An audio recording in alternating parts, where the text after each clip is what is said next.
Hey everybody, so I'm going to be talking about my radium clock display slash uranium display slash glazed uranium rock display. I need a bigger one. I have too much stuff now. But I want to talk to you about the dangers of collecting these clocks and a lot of misconceptions that people are telling everybody online. So the misconceptions are these clocks are safe as long as the crystal or the glass is on them. They're safe. They're not harmless or not harmful, right? All of these pocket watches, they're safe. They all have their crystals, right? Perfectly safe. That's not true. Every one of these things have their crystals. Every one of these things had contamination from radium, except for a few of them.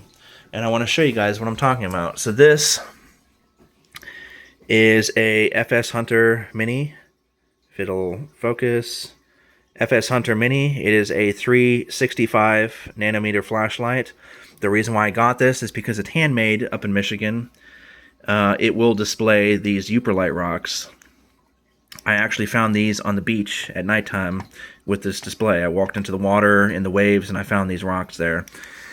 This thing also will shine what you don't see with these 395 nanometer lights, these weak lights right here.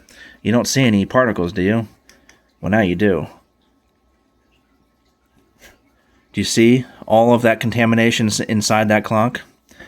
Look at that. You see how horribly contaminated this clock is on the inside. This baby Ben, this is one of the worst ones.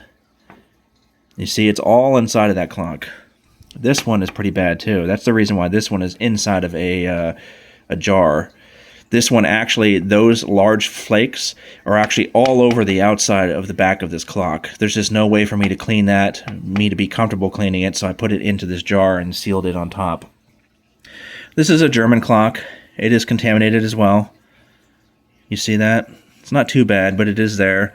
This one is a Big Ben Model 2. It's all over. Do you see this pocket watch right here? You see all those little specks? That wristwatch, you see all those specks inside of there? All of that is contamination. Now, you didn't see that contamination. Sorry, a bug flew on my hand. You didn't see that contamination with these lights, right? You're not going to see it because they're not very powerful. You need a powerful flashlight. This is a nice honking, it's a heavy-duty flashlight. It feels really nice. It's pretty dang bright, too. But, let me get to the UV spot. It has a UV light. It'll shine, the glass when you're looking for it. You see? It'll shine that when you're looking for that stuff. But it doesn't do anything to these clocks. You see? It's on. It's not doing anything. Do you see any specks? I see nothing. You need a powerful flashlight to find these radium specks. When you buy these clocks, if you want to get into this hobby, you need to check the back of these clocks. So this right here is just dust. There's no green glowing particles. It's all blue dust. You need to check the backs of these knobs. This one was a contaminated clock. This is a Big Ben Model 5, I believe. The entire base of this clock, that was all green right there. The bottom of it was green. This little spot right here, this little ring around the clock, there's usually radium inside of those rings or on the outside. Inside of here, sometimes there's radium.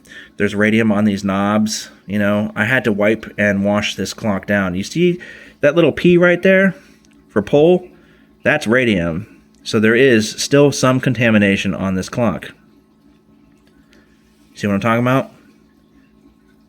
So don't listen to people when they tell you that these clocks are safe if they have their faces on. That's not true. Every one of these things had some contamination on the outside. I had to clean them, wipe them down with wipes. Once they're wiped down, they're generally safe. But as you saw, I thought I cleaned that one, but I just found another speck of radium on that P. Anyway, the other thing you need to worry about is the radon. If you notice, this display is taped everywhere around the display where the slits are. You see these open slits. I left the top open, and the reason why is because I have a radon mitigation system that I just installed in here. So I cut a 80 millimeter fan hole right there, put a computer fan. That fan pulls the air down into this drawer The drawer has another hole cut in the back and then another hole directly behind that with another fan right here blowing air out into this wall, which goes down into the crawl space. There's another duct down there, and it goes into the crawl space of the house. I can't blow it out of the house through this window. It's a 5-foot tall crank window, so it opens like this. There's no way for me to seal that. It doesn't pull up, you know, like most windows would. These are kind of fancy windows in this house.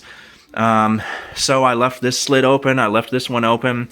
If I put my hand right here, I can actually feel the air getting pulled into the display.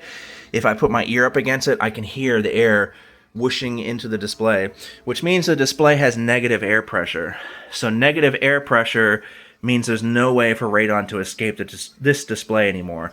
It's getting pulled in from the top, getting pulled down through that fan, out the back, into the crawl space of the house. The reason why I did that is because my radon detector, my bedroom is getting to about 7.0 picocuries at nighttime when the windows and the doors closed. It's wintertime, right?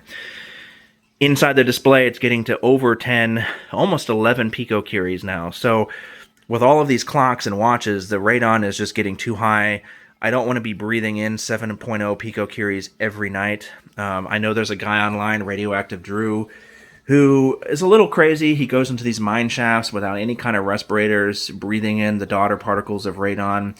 But he's only in there for an hour at the most, maybe, right? I'm breathing this in every single night. So the radon might be lower, but it's cumulative every night, every night, every night, every night. You know what I mean? So that's the reason why I want to get this radon out of my bedroom. So I hope this helps you guys. I realized that little dot on that P was not significant, you know what I mean? But again, it's cumulative. It gets into your body, it'll get into your bones, you know, it's just not worth it. I wish I could show you this clock right here. I will probably add a picture at the end of the video. The back of this clock is horribly contaminated. However, the clock has its crystal. So again, don't believe what people are telling you about these things being safe. They are wrong. These people are, I'm sorry, but they are stupid. They're wrong. They're wrong. They're wrong. They're wrong. Every one of these things were contaminated in one way or another. They all had to be cleaned.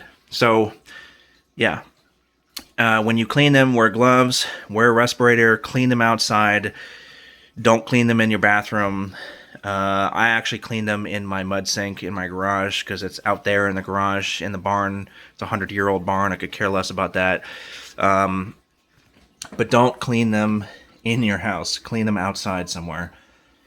And I guess that's about it. I hope you guys appreciate this video. Thank you all for watching. Leave me a like, comment, subscribe. And I just want to show you one more thing. The radiation level in my room is about 23 counts per minute right now. It's not the radiation you need to worry about. Yeah, it'll detect it through the glass, some of the gamma particles, but it's so low. See, it's not even barely detecting it right now. This might go up to about 50 or so. It's not that radiation you need to worry about. It is the radon and the radium dust. Again, thank you all for watching.